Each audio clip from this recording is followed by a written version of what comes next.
वाहनों का दोहन और प्रदूषण कम हो। याद रखिए, बात हमारे अस्तित्व की है तो बदलाव की शुरुआत भी हमें ही करनी होगी।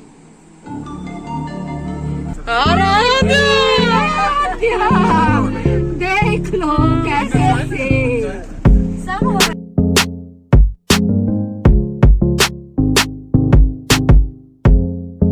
स्वागत है आपका एक और ब्लॉग में, जिसमें मैं आपको जू सफारी दिखाऊंगा और घुमाऊंगा भी। साथ में मैं आपको पूरी जानकारी भी दूंगा, तो वीडियो के अंत तक बने रहें और वीडियो को पूरा देखें बिना स्किप किए हुए। और अभी हम लोग एंट्री लेंगे गेट नंबर 5 से।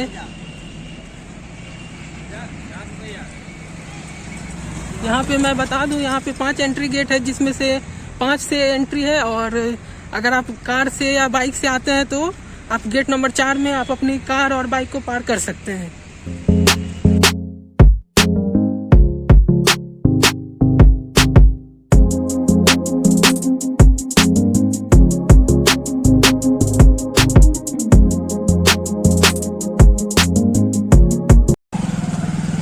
ये जो आप सामने देख रहे हैं, यहाँ पे आप अपना टिकट बुक करवा सकते हैं ऑफलाइन।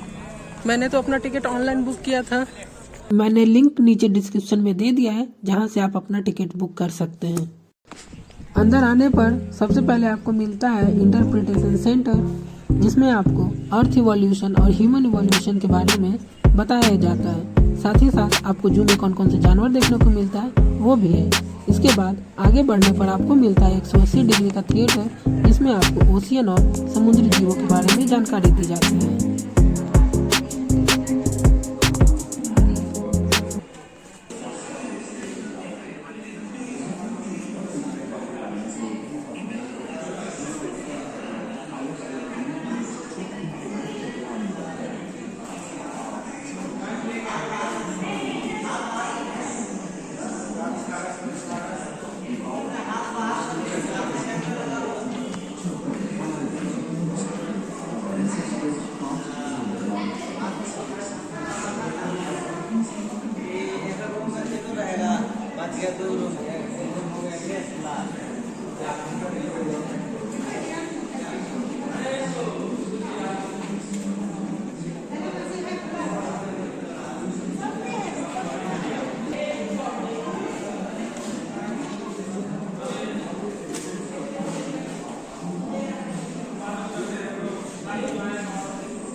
कि आप दिन भर में औसतन करीब 22,000 बार सांस लेते हैं। कभी गिना नहीं ना? और क्या ये भी कि आपकी अगली सांस के लिए जरूरी ऑक्सीजन का मिलना इस बात पर निर्भर है कि आपसे मीलों दूर किसी समुद्र में एक बड़ी सी शार्क मछली, एक छोटी सी मछली को खा पाएगी या नहीं? क्यों यकीन नहीं है ना? चलिए कोई नहीं, आइए आपको ले चलते हैं एक ऐसी दुनिया में जो आपसे हजारों मील दूर होकर भी आपके अस्तित्व का आधार है। ये महासागर है, मीलों दूर तक फैला हमारे जीवन का केंद्र, जिसका पानी हर देश की सीमा से परे है। हमें सांस लेने के लिए जरूरी ऑक्सीजन का 50 से 80% इन्हीं समुद्रों के पानी से आता है। ये भी कह सकते हैं कि ये सागर एक विशाल संयुक्त परिवार की तरह है, जिसमें ये सभी जीव एक ही घर में रहते हैं, जैसे मछलियां, mollusc, dolphin, seal, walrus, crustacean, bacteria, समुद्री एनीमोनी और हाँ, ब्लू व्हेल भी, जो पृथ्वी का सबसे बड़ा जीव माना जाता है। और जंतु ही नहीं, इन समुद्रों में पौधों की भी लाखों प्रजातियां पाई जाती हैं। इन विशाल समंदरों का पानी हमारी पृथ्वी का लगभग 3/4 हिस्सा है। इस धरती पर 5 बड़े महासागर हैं: आर्कटिक, अटलांटिक, हिंद, प्रशांत और दक्षिणी महासागर। ये सागर इतने महत्वपूर्ण हैं कि इनका तापमान और लहरें दुनिया के हर हिस्से के मौसम पर असर डालते हैं, चाहे वो मौसम कितना ही खतरनाक क्यों ना हो। हमारी ही तरह पानी के नीचे पनपता हर जीवन सूरज की रोशनी पर निर्भर है। जी हाँ जनाब, सिर्फ ये जंतु, मछलियां, पेड़ पौधे ही नहीं, बल्कि बैक्टीरिया जैसे सूक्ष्म जीव भी सूरज से ऊर्जा पाकर खिलखिला उठते हैं। ये देखो मिस्टर पुतविलाव, कितने मजे ले रहा है। देखा इसे, अपने चेहरे की पोजीशन ऐसे बदल रहा है जैसे किसी स्पा में स्टीम ले रहा हो। और वो चली मैडम हुए दिखलाते हुए सन बात लेने। और ये जोकर मछली यानी क्लाउन फिश, ये तो गाना भी गाती है भाई, बिना किसी सुल्तान के। हाँ, ये रात समुद्री जानती है और कोई खतरा महसूस होने पर ये कभी उड़ाती है और कभी चहकती है। क्लाउन फिश है ना। और ये डॉल्फिन हमारे स्मार्टफोन से भी ज्यादा स्मार्ट है। ये अपनी आवाज का इस्तेमाल सोनार की तरह करके एकदम सही दिशा में तैरती और एक दूसरे को संदेश भेजती है। जी हाँ, ईमेल या व्हाट्सएप से भी तेज। निर्मा चट्टानें यानी कोरल रीफ दुनिया की सबसे विविध इकोसिस्टम्स में से है। इन चट्टानों को अक्सर समुद्र के वर्षावन कहा गया है। आइए, समुद्र में वर्षा, अजीब बात है ना? अरे दरअसल इनका नाम इनके आसपास बसे इन जीवों की विविधता के कारण पड़ा है। इनमें से कुछ मूंगे गर्म उथले समुद्र में तो कुछ ठंडी अंधेरी गहराई में रहकर हमारे इकोसिस्टम के संतुलन को बनाए रखते हैं। पौधे हमारे इकोसिस्टम का एक बहुत ही महत्वपूर्ण हिस्सा है और पानी में ऑक्सीजन का सबसे बड़ा स्रोत है। इस नीले पानी में मौजूद कई पौधों में से एक बहुत ही महत्वपूर्ण पौधा है फाइटोप्लैंक्टन, जो पूरी दुनिया की ऑक्सीजन की जरूरत का लगभग 50% बनाकर हमारा अस्तित्व बनाए रखता है। इन समुद्रों में पहुंचने वाली सूरज की रोशनी की मात्रा के हिसाब से उन्हें 3 क्षेत्रों या परतों में बांटा गया है। सतह के सबसे नजदीक वाली परत को यूफोटिक जोन या सनलाइट जोन कहा जाता है। जाहिर है कि यहाँ सूरज की सबसे ज्यादा रोशनी पहुंचती है और 90% समुद्री जीवन इसी परत में मौजूद है।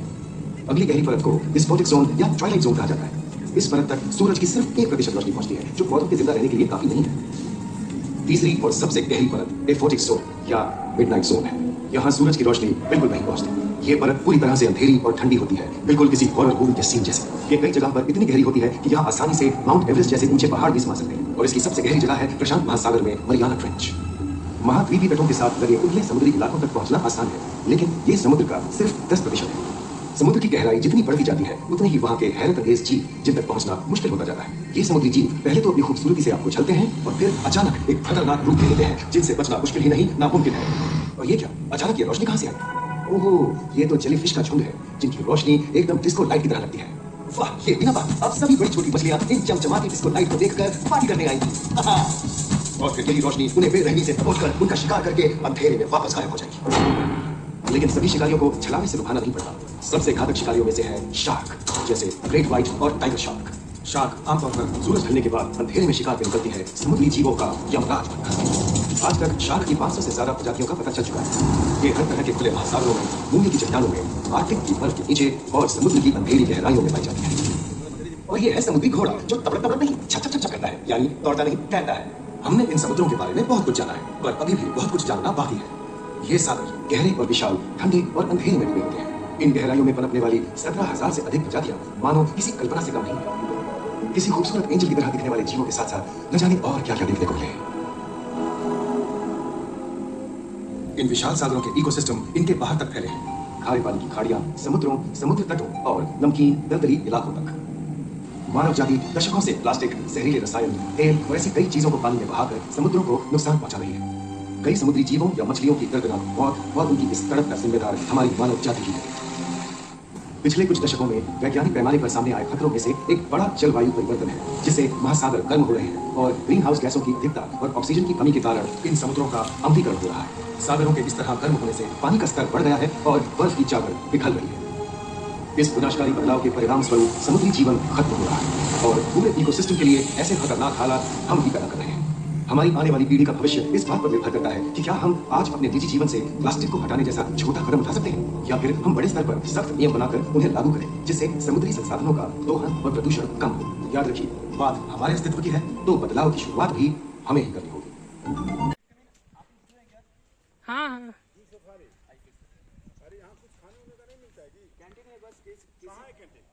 बस किसी कारण बस वो क्लोज है। थैंक्स, लॉक कर दिया आपको।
दो लाया उधर भी है क्या?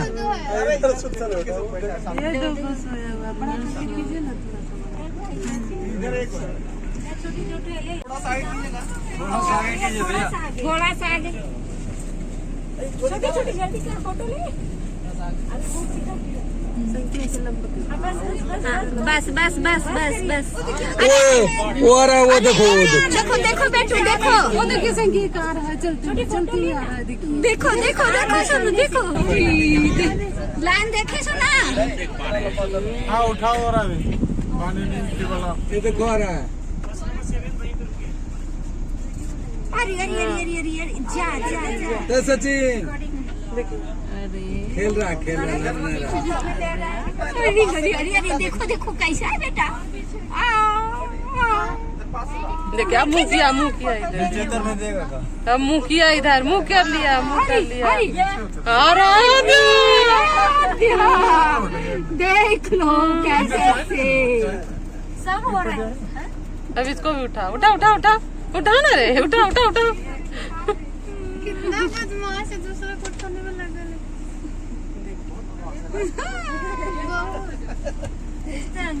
देखे देखे बेटो क्या है, क्या है आराध्या, क्या है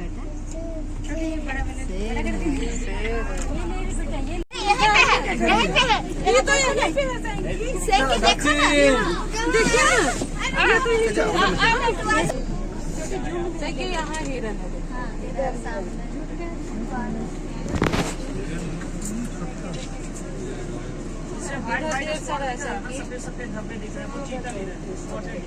चीता है पीछे करिए ना, थोड़ा सा भैया गाड़ी पीछे करिए। हाँ इधर बहुत है, इधर बहुत सारा लीजिए ना,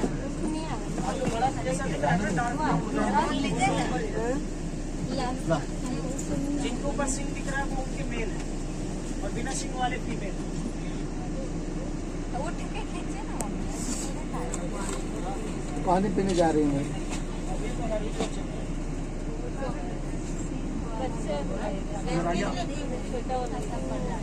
पास जाके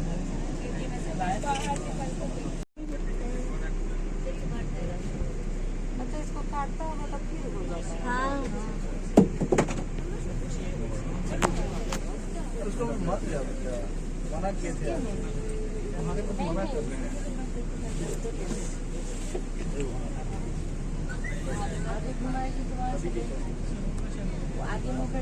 सलमान खान कैसे चल रहा है ना, मेल और फीमेल का कलर डिफरेंस ये मेल है, जो ब्लैक में है ना वो मेल है, जो येलोइश और व्हाइट में जिनका वो फीमेल है।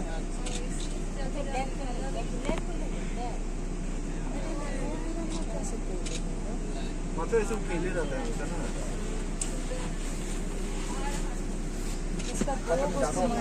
हमारा क्या माथा पर वैसे नहीं है, इसका दो ऐसे घुमा ज्यादा हो जाता ये मेल है। खेले रहता है।